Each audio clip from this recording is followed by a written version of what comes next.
Hello and good morning all of you. स्वागत आहे तुमचं मेगाबीट एज्युकेशनच्या यूट्यूब चॅनलवर. चला बघूया आजचे व्होकॅब्युलरीचे words. One word substitution, misspelled word आणि idioms and phrases. So first word आहे आजचा तो आहे रेंडर्ड. RENDERED. रेंडर्डचं मिनिंग आहे provide or give a service, help etcetera. म्हणजे काय करणे, सेवा देणे किंवा मदत करणे. सर्व्हिस किंवा हेल्प करणे म्हणजेच काय होते, रेंडर्ड. सेवा देणे किंवा मदत करणे याला काय म्हटलं जातं, रेंडर्ड असं म्हटलं जातं. To provide or give a service or help म्हणजेच रेंडर्ड असं होतं. तर मराठीमध्ये काय आहे रेंडर्ड म्हणजे, एकतर होतं प्रस्तुत करणे, सादर करणे, प्रस्तुत करणे, सादर करणे, सेवा देणे आणि मदत देणे. मदत देणे म्हणजे काय होतं, रेंडर्ड. सिनोनिम्स काय आहेत, गिव्ह, प्रोव्हाइड आणि सप्लाय. आणि अँटोनिम्स आहेत इग्नोर्ड, निग्लेक्टेड आणि डिसरिगार्डेड. सो रेंडर्ड म्हणजे काय होतं, तर provide or give a service or help etcetera म्हणजे सेवा देणे, मदत देणे, प्रस्तुत करणे किंवा सादर करणे. आणि त्याचे सिनोनिम्स आहेत गिव्ह, प्रोव्हाइड, सप्लाय. आणि अँटोनिम्स आहेत इग्नोर्ड, निग्लेक्टेड आणि डिसरिगार्डेड. सो आता याचा यूज बघून घेऊया आपण सेंटेन्स मध्ये कसा करण्यात आलेला आहे. मनी सर्व as a reward for service rendered. तर याचा अर्थ काय आहे मराठीमध्ये, दिलेल्या सेवेसाठी पैसे बक्षीस म्हणून काम करतात, असं या सेंटेन्सचा मराठीमध्ये अर्थ होतो. तर यामध्ये रेंडर्ड म्हणजे काय यूज करण्यात आलेला आहे की दिलेली सेवा. ओके, दिलेली सेवा जे सर्व्हिस आहे, दिलेली सेवा ही पैसे, दिलेली सेवेसाठी जे पैसे काय करतात, बक्षीस म्हणून काम करतात, असं या सेंटेन्सचा अर्थ होतो. ओके, आणि रेंडर्ड म्हणजे होते सेवा देणे आणि मदत करणे. नेक्स्ट वर्ड बघूया. नेक्स्ट वर्ड आहे कॅटॅस्ट्रॉफिक. CATASTROPHIC. कॅटॅस्ट्रॉफिकचं काय मिनिंग आहे, तर एक्स्ट्रीमली अनफॉर्च्युनेट ऑर अनसक्सेसफुल. म्हणजेच काय की विनाशकारक होतं एकतर किंवा महाभयंकर. Extremely unfortunate or unsuccessful. तर याचं मराठीमध्ये मिनिंग काय आहे, महाभयंकर,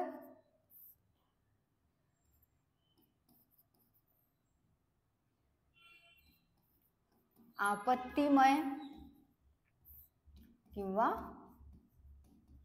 विनाशकारक.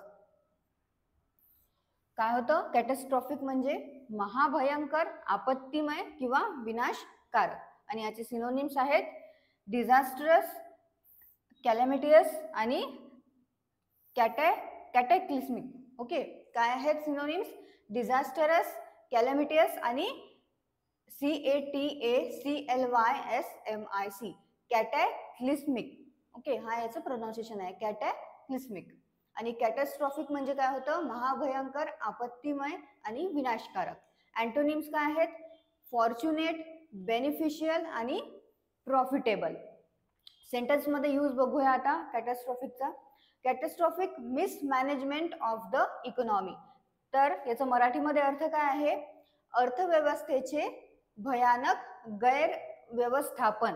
ओके, सो इकॉनॉमी म्हणजे काय होते, अर्थव्यवस्था. तर अर्थव्यवस्थेचे भयंकर म्हणजे कॅटॅस्ट्रॉफिक गैरव्यवस्थापन, मिसमॅनेजमेंट. मिसमॅनेजमेंट म्हणजे काय होतं, गैरव्यवस्थापन. तर सेंटेन्सचा अर्थ काय आहे, अर्थव्यवस्थेचे भयंकर गैरव्यवस्थापन. तर याच्यामध्ये कॅटॅस्ट्रॉफीला यूज करण्यात आलेला आहे ॲज अ भयानक म्हणून. ओके, सो कॅटॅस्ट्रॉफिक म्हणजे काय होतं, एकतर महाभयंकर, आपत्तिमय किंवा विनाशकारक. नेक्स्ट बघूया. नेक्स्ट वर्ड आहे बुएंट. BUOYANT. याचं प्रोनाउन्सिएशन काय आहे, बोएंट. बोएंट असं याचं प्रोनाउन्सिएशन आहे, BUOYANTचं. आणि याचं मिनिंग काय आहे, चिअरफुल अँड ऑप्टिमिस्टिक. चिअरफुल आणि ऑप्टिमिस्टिक हे बुएंटचं मिनिंग आहे. म्हणजे मराठीमध्ये काय होतं, उत्साही आणि आनंदी. जो उत्साही असतो, आनंदी असतो, त्याला काय म्हटलं जातं, बुएंट असं म्हटलं जातं. आणि बुएंटचा असा दुसरा अर्थ सुद्धा आहे एक, त्याचा असा अर्थ आहे की जो हलका असतो आणि पाण्यामध्ये जो तरंगतो त्याला सुद्धा काय म्हटलं जातं, बुओयंट असं म्हटलं जातं. सो बुओयंट म्हणजे काय होतं, उत्साही आणि आनंदी. आणि दुसरा अर्थ काय आहे त्याचा,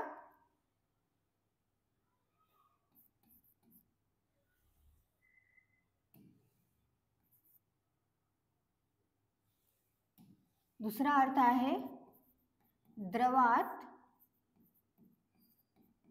तरंगू शकणारा किंवा हलका. जो हलका असतो आणि जो पाण्यावरती तरंगतो किंवा कोणत्याही द्रव्यावरती तरंगतो त्याला सुद्धा काय म्हटलं जातं, बुओयंट असं म्हटलं जातं. आणि उत्साही आणि आनंदीला सुद्धा काय म्हटलं जातं, बुओयंट असं म्हटलं जातं. सिनोनिम काय आहेत, चिअरफुल, चेरी आणि हॅपी. आणि अँटोनिम आहेत डिप्रेस्ड आणि पेसिमिस्ट. ओके, सेंटेन्स मध्ये यूज बघूया. The conference ended with the party, the conference ended with the party in a buoyant mood. तर याचा अर्थ काय आहे मराठीमध्ये, परिषद उत्साही वातावरणात पार्टीसह संपली, असं या सेंटेन्सचा अर्थ आहे. आणि यामध्ये बुओयंटला यूज करण्यात आलेला आहे उत्साही मूड म्हणजेच उत्साही वातावरण म्हणून. ओके, सो बुओयंट म्हणजे काय होतं, उत्साही, आनंदी. आणि त्याचा दुसरा अर्थ काय होतो, जे द्रवात तरंगू शकते किंवा हलका आहे त्याला सुद्धा बुओयंट म्हटलं जातं. सिनोनिम्स काय आहेत, चिअरफुल, चेरी आणि हॅपी. आणि अँटोनिम्स आहेत डिप्रेस्ड आणि पेसिमिस्ट. नेक्स्ट बघूया, नेक्स्ट वर्ड आहे लिटिगंट, LITIGANT. लिटिगंटचं मिनिंग आहे a person involved in a lawsuit. तर याचा अर्थ काय होतो मराठीमध्ये, अभियोक्ता, अभियोक्ता किंवा न्यायालयीन खटल्यात भाग घेणारी व्यक्ती म्हणजे काय होतं, लिटिगंट. आणखी काय होतं की जो पक्षकार आहे आणि फिर्यादी आहे त्याला सुद्धा काय म्हटलं जातं, लिटिगंट असं म्हटलं जातं. सो लिटिगंटचा मराठीमध्ये अर्थ काय आहे, अभियोक्ता, न्यायालयीन खटल्यात भाग घेणारी व्यक्ती, पक्षकार आणि फिर्यादी. म्हणजे काय होतं, a person involved in a lawsuit. जो लॉ सूट मध्ये इन्व्हॉल्व आहे त्याला म्हटलं जातं लिटिगंट. आता सिनोनिम्स काय आहेत, litigator, opponent in law, opponent आणि कंटेस्टंट. तर काय आहे सिनोनिम्स, परत एकदा लिटिगंटचे सिनोनिम्स बघून घेऊया आपण.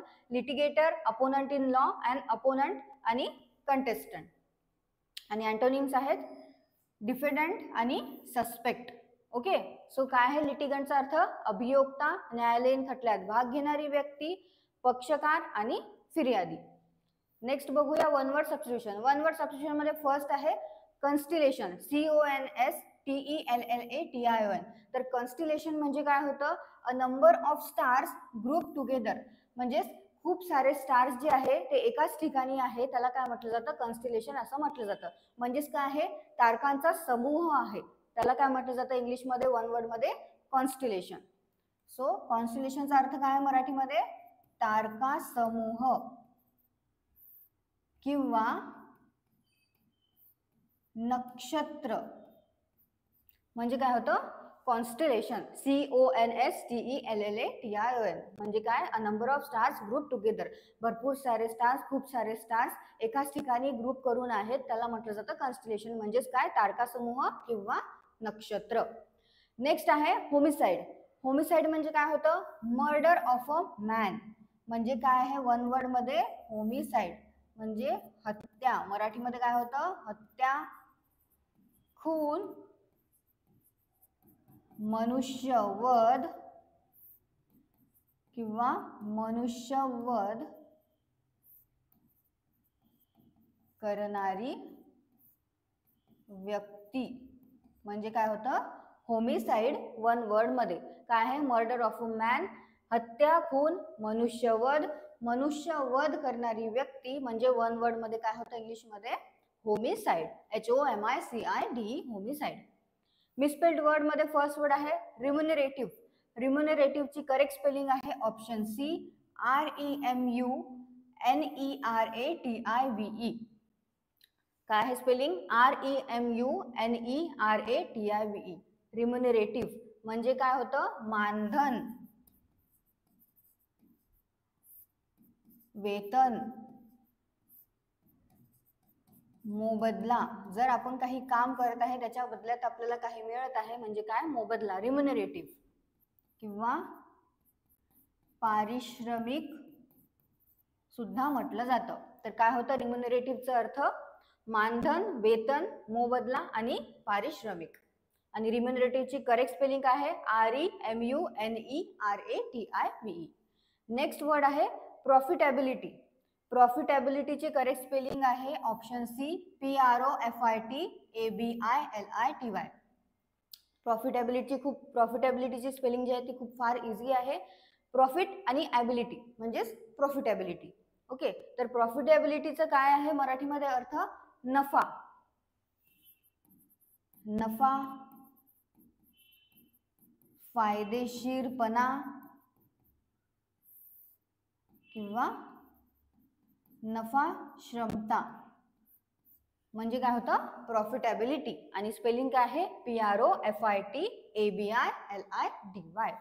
प्रॉफिटेबिलिटी. इडम्स अँड फ्रेजेस मध्ये फर्स्ट आहे cute as a bug. Cute as a बगचं मिनिंग आहे if something is as cute as a bug it is sweet and endearing. It is sweet and endearing म्हणजे काय आहे? ते गोड आहे आणि प्रेमळ आहे. जर एखादी वस्तू किंवा काही पण, जसं आता याच्यामध्ये पप्पी म्हटलेलं आहे, युअर पप्पी is just as cute as a bug year, look at his big eyes. म्हणजेच काय आहे? इथे पप्पीचं एक्झाम्पल घेतलं आहे म्हणजे की तो पप्पी काय आहे?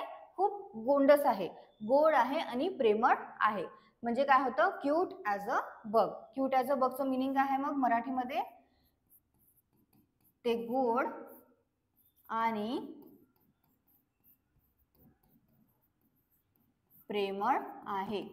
काही पण वस्तू, काही पण गोष्ट जी गोड आणि प्रेमळ आहे त्याला आपण फ्रेज मध्ये काय यूज करतो इंग्लिशमध्ये? क्यूट ॲज अ बग. त्याचा अर्थ काय होतो?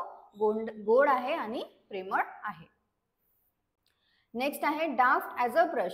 डाफ्ट ॲज अ ब्रशचं मिनिंग आहे someone who is daft as a brush is rather stupid. म्हणजेच काय आहे? तो एकतर मूर्ख आहे किंवा फारच भोळा आहे असं म्हणू शकतो आपण. तर डाफ्ट ॲज अ ब्रश म्हणजे काय होतं? एखादा जण काय आहे? एकतर मूर्ख आहे किंवा भोळा आहे. अगदी मूर्ख किंवा फारच भोळा म्हणजे काय होतं? डाफ्ट ॲज अ ब्रश. एखादा जण, someone who is daft as a brush म्हणजेच तो काय आहे? एकतर मूर्ख आहे किंवा भोळा आहे. तर हे आहेत आपले आजचे इडम्स अँड फ्रेजेस. सो एकदा तुम्ही व्होकॅब्युलरीचे सिनोनिम्स, अँटोनिम्स, मराठीचे मिनिंग्स परत एकदा वाचून घ्या, नोट डाऊन करत चला. जे मी तुम्हाला यूज सांगितलेला आहे वर्डचा ते सुद्धा यूज याच्यामधले सुद्धा वाचा आणि स्वतःच्या मनाने सुद्धा तयार करत चला आणि नोट डाऊन करत चला. जे पण तुम्हाला मी प्रोनाउन्सिएशन सांगते ते प्रोनाउन्सिएशन तुम्ही मराठीमध्ये सुद्धा लिहू शकता. जेव्हा तुम्ही नंतर तो वर्ड वाचाल तेव्हा तुम्हाला जर प्रोनाउन्स करता नाही आलं तर तुम्ही मराठीमध्ये तो प्रोनाउन्स करून वाचू शकता. ओके, सो तुम्हाला सेशन आवडलं असेल सेशन लाईक करा, चॅनलला सबस्क्राईब करा, सोबतच तुमच्या फ्रेंड्सला शेअर करा.